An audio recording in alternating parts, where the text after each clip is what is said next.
الرحمن علم القرآن، خلق الإنسان علمه البيان.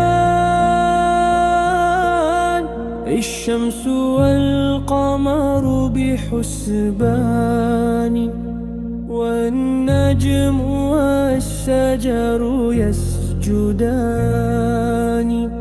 والسماء رفعها ووضع الميزان ألا تطغوا في الميزان، وأقيموا الوزن بالقسط ولا تخسروا الميزان.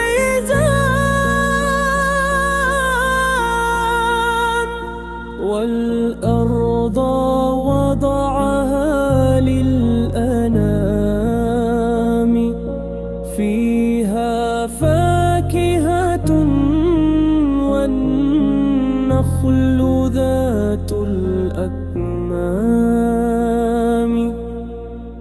والحب ذو العصف والريحان. فبأي آلاء ربكما تكذبان؟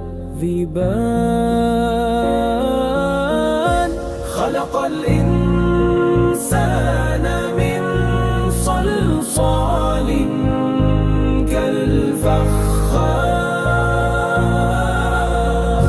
وخلق الجان